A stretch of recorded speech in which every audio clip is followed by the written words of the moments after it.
Hey, it's Bill here. I'll give my thoughts on Premier League Day 1 for the PDC and give you my predictions for Day 2.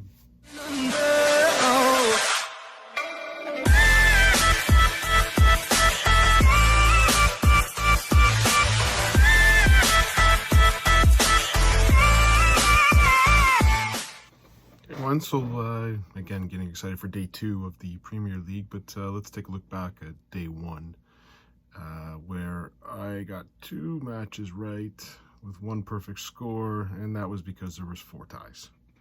So I had taken Nathan Aspinall to beat Glendurant 7-4. That ended up 7-3. So got the win, and then had Johnny Clayton and Peter Wright 6-6. But if we take a look at those matches, just to give a review of them, and then I've got some stats I'm going to share, and then I'm going to do my picks for today's League 2 or Day 2 of the league. So the first piece, let's take a look at the matches. Nathan Aspinall, he played well. Glendurant hasn't come back yet. It's now in ultra concern time. I'm going to share with you a stat a little bit later, but his darts were going in weird angles.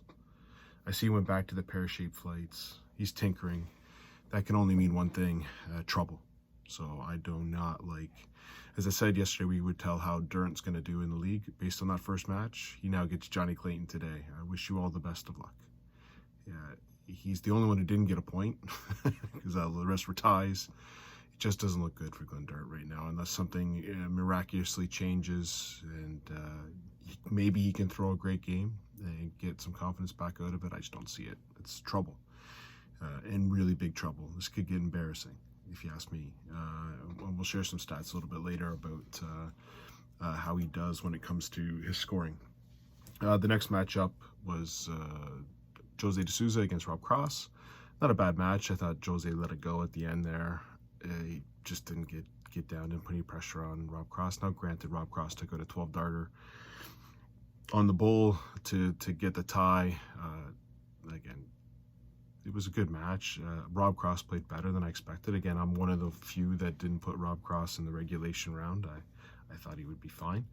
I thought he would get through at least and not get relegated. I didn't see him in the top 4, but he was going to be around that 5 to 8 range. So decent result. The next matchup was the barn burner, one of the best matches. Like just entertaining. It was Peter Wright against Johnny Clayton. Again, Peter Wright went 6 for 6 on doubles, averaged 101, and still couldn't beat Johnny Clayton. I think Johnny Clayton was hitting 140s. I don't know how many 140s he hit, but it was insane. I know they only had, I think Johnny had 2 180s and Peter Wright only had 1, but man, did they wear out that triple 20. 140s, 138 checkout. And then, of course, just to top that 138 checkout off, then Peter Wright goes back and throws a 7, which lets me know he's human. Although it was very close to being another 140. Everything was on the wire on the 1, but it was a really entertaining match. That's what you want to watch, right? Good speed, no messing around, great checkouts.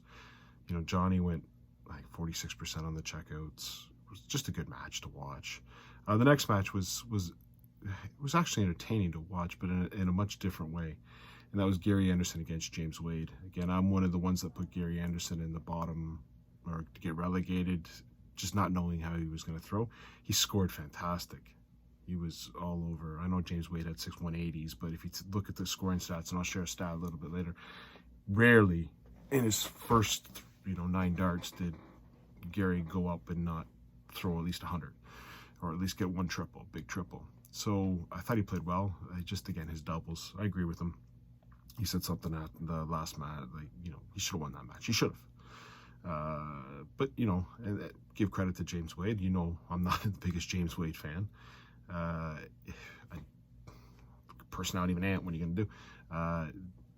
But, coming on and getting that, all of a sudden on the stage and then, throwing a really good match. So maybe a draw is the best result there. And then the last match, Michael van Gerwen against Dimitri Vandenberg. Again, you heard from me, I expected it to be close. I thought Michael might take it 7-5, and he should have. He did some weird stuff in that 11th leg. And this is the stuff that Michael van Gerwen never used to do. He never used to throw 28 and then, You're not going to check out from 160, you know, and let Dimitri Vandenberg take that leg. But then he came out in the last leg and dominated. But that's just the stuff that's crept into his game that just never was there before. Yes, I know people threw well. Dimitri Vandenberg played well against him. It was just, he had the chance to beat him. He had the chance to beat him 7-5. It was right there for the taking. And he just let it come in to be a tie. Is it confidence? Is it, there's just something there that wasn't there for about 3 or 4 years.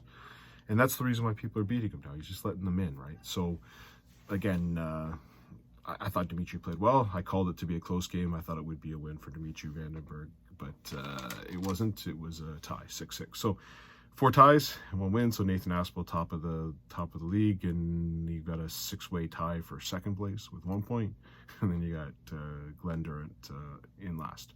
So let's take a look at the games today. First one up is Jose De Souza against Gary Anderson.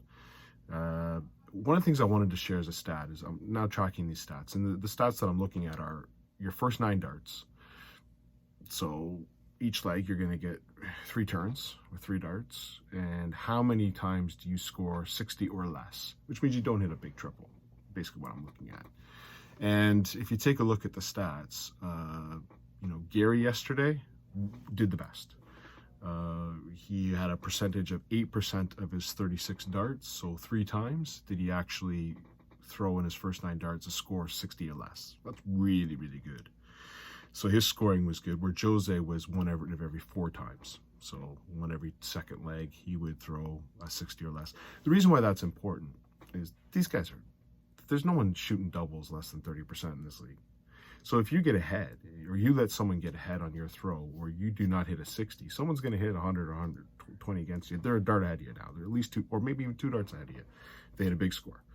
It puts you really back on the back foot. And I think that puts a lot of pressure on the player to now you have to get a big score. So I was taking a look at the 60s, and if you take a look at that, Gary Anderson really, really played well yesterday. His doubles were not good. Where Jose was, you know, pretty consistent throughout. You know, again, I think he let the game with Rob go. He should have got 2 points. I think this is going to be another close game. Yes, Gary had the big 156 checkout at the end. That was fantastic, but I think it'll be a close game. And since there's been 4 ties, let's go with another tie. I'm going to take a tie in this one, 6-6. Next game up, I think, is going to be a rout. It could be messy. I just think Johnny Clayton's just a nice guy, so he's probably not going to make it as messy as it could be. But it's Johnny Clayton against Glenn Durant. Let's go back to the stats. Glenn Durant, 1 every 3 times he throws a 60 or less. And most of the times when he didn't get a 60, he got like 96 or you know, an 80 or something along those lines. It was not pretty. He put a lot into the single 5 yesterday. Darts were laying crazy. Johnny Clayton just, he obviously didn't miss a step. I expect them to come out and understand that this one's important. Maybe a little bit of pressure on Johnny to try to get the 2 points that he should be getting, but I don't see him having a problem. He played well against Peter Wright, and Peter Wright threw some really good stuff at him. Johnny Clayton or Glenn Durant, I don't think is going to throw anything good at him, so let's see how he reacts to it. But I like Johnny Clayton to win this one. I'm going to take it a big rout, 7-2. And the next game up is going to be a beauty, I think. Dimitri Vandenberg against Nathan Aspinall. They've played. Dimitri usually steps out on top on these matches. Again, I think Dimitri takes a lot of confidence from yesterday. Nathan should take some confidence, but he, you know, maybe at the end of the day, he's thinking, I played Durant, right? So I think it'll be a very close game. I just like Dimitri Vandenberg. I like his poise. When he's playing on TV, he just plays better, more consistent. He's not been bad. And if you take a look at their stats yesterday, Nathan was 23% of the time. He had 7 scores under 60 in 30 opportunities.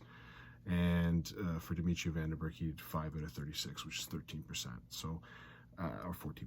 So I like Dimitri Vandenberg to win this one, 7-5. Next one up is the 2 people that chirp each other all the time, Peter Wright versus Michael Van Gerwen. I know people say that Michael Van Gerwen lives in Peter Wright's head. I don't think he does. I think Peter Wright just likes to needle him. I don't think there's anything there. I just don't see this big, huge rivalry. I know that people are going to put it out there like, oh, can you believe that they're trash-talking each other? They don't trash-talk each other. I think they like each other, to be honest with you. I just think they like the needle. Obviously, Peter Wright stepped back on his comments, which he should have. And Peter Wright plays a lot better when he doesn't comment. So, here's your opportunity. You've got a Michael Van Gerwen who's playing well, but he's letting people in. He let Dimitri Vandenberg steal a point from him. I think Peter Wright, is he going to go for 6 for 6 on doubles again? No, he won't go 6 for 6 for doubles, but I think his scoring was really good. If you take a look at it, he had 6 out of 36 of scores less than, or 60 or less, and Michael Van Gerwen was 5, so very close. But if you take a look at the match, Peter Wright's first 2 visits were 59 and 60, so he had 2 of them in the first leg, and then of course he had a 7, and still he came back and won that leg. So I think this is the opportunity for Wright. Wright destroyed him last time they played in the Premier League. I don't think it'll be a destroy, but I like Peter Wright to win this one and really step out on the right foot for this week. So like him to win this one 7-4. And then the last match is James Wade against Rob Cross. Again, I think it's going to be a close game. I don't see much between them, but I will look at Rob Cross's 60 stats. Very similar to Glenn Durham. One out of 3 opportunities, he's putting in a 60. James Wade's usually pretty consistent. I think if I take a look at his stats, he went 7 for 36, so 20%, 1 out of every 5. He throws a 60. He's not hitting, well, he hit 180s yesterday, but he's usually hitting 100. He's pretty consistent. I just like him to just over consistent, constant pressure. Rob Cross has a 60, it's going to hurt him. You leave a double for James Wade, as Gary Anderson found out yesterday, it's going to hurt him. So I like James Wade to win this one 7-4. So again, Jose De Souza, Gary Anderson is a tie. Johnny Clayton to beat Glenn Durrant 7-2. Dimitri Vandenberg to eke over the line with Nathan Aspinall 7-5. Peter Wright to beat Michael Van Gerwen 7-4. And James Wade to beat Rob Cross 7-4. Hope you enjoy the darts. Let's see how I do. Hopefully a little bit better than I did yesterday, although I don't know if anyone that called 4 ties, and if you did, fantastic. Good on you. All right.